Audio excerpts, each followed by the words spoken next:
नमो नमः। आज हम ईशावास्योपनिषद के द्वितीय मंत्र के संबंध में बातचीत करेंगे। यह ईशावास्योपनिषद ब्रह्म चिंतन से संबंधित उपनिषद है, जिसमें प्रत्येक मंत्र में ब्रह्म की सत्ता को स्थापित किया गया है। और केवल स्थापित ही नहीं किया गया है, बल्कि उसको व्यापक स्तर पर प्रतिपादित भी किया गया है। उसी रूप में दूसरे मंत्र में कहा गया है, कुर्वन्नेवेह कर्माणि जिजीविषेच्छतं समाः एवं त्वयि नान्यथेतो अस्ति न कर्म लिप्यते नरे। यानी कहने का तात्पर्य है कि यह जो जगत है, यह जो संसार है, इह कर्माणि कुर्वन् एव शतं समाः। इस जगत में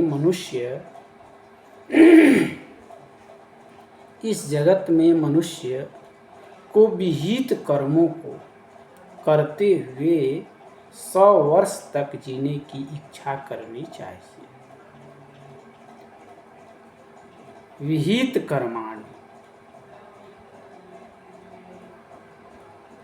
कुर्वन् शतं समाः जिजीविषेच्छतं।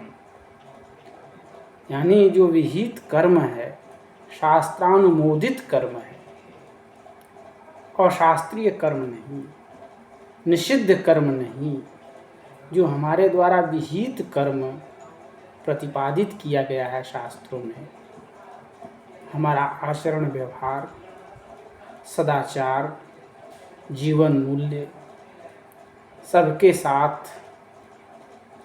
विभिन्न रूप में जो हमारा व्यवहार है, आचरण है, जो कर्म है, सांसारिक कर्म, जगत के कर्म, कर्तव्य कर्म,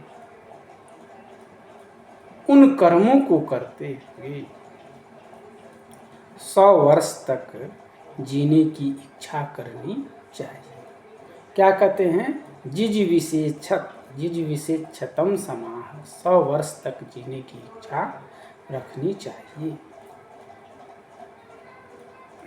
इस प्रकार से त्याग भाव से, निष्काम भाव से किया जाने वाला जो कर्म है, त्वयि तुझ नर मनुष्य में न लिप्यते, लिप्त नहीं, इतः इससे भिन्न अन्यथा अन्य कोई मार्ग न अस्ति, नहीं है।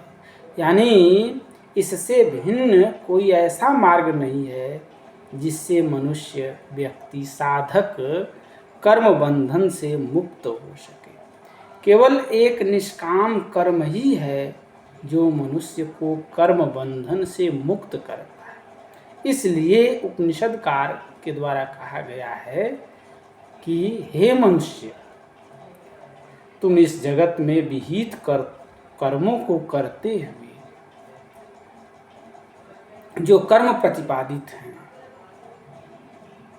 उन विहित कर्मों को करते हुए निष्काम भाव से, ड्यूटी मान करके हम मनुष्य हैं, हमारा यह कर्तव्य है, हमें यह करना चाहिए,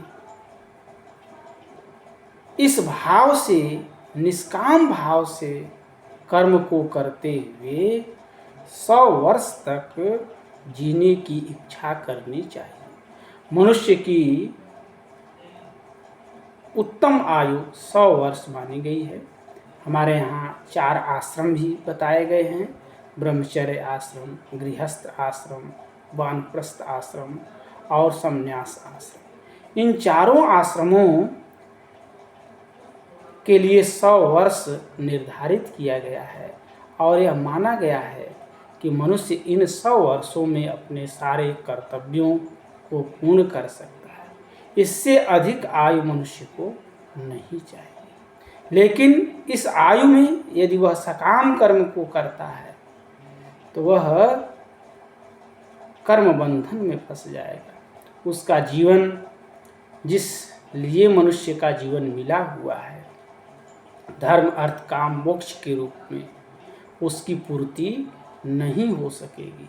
इसलिए यहाँ कहा गया है कुर्वन्नेवेह कर्माणि जिज विषेच्छतम समाह, यानी विहित कर्मों को करते हुए मनुष्य को 100 वर्ष तक जीने की कामना करनी चाहिए, जीने की इच्छा रखनी चाहिए। इस तरह से किया जाने वाला जो कर्म है, हे मनुष्य तुझ मनुष्य में लिप्त नहीं होंगे।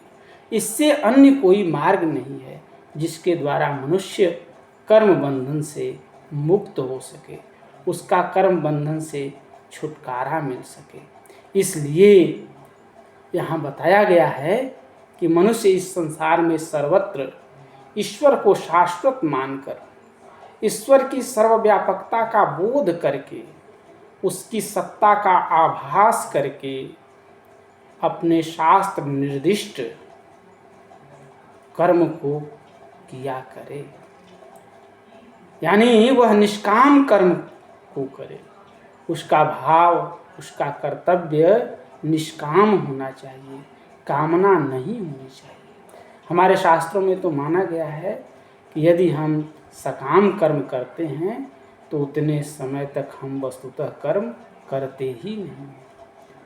लेकिन यहाँ कर्म बंधन की मुक्ति का उपाय बताते हुए कि हम कर्म बंधन से कैसे मुक्त रहेंगे, तो उसके लिए निष्काम कर्म करने की व्यवस्था बतलाई गई है।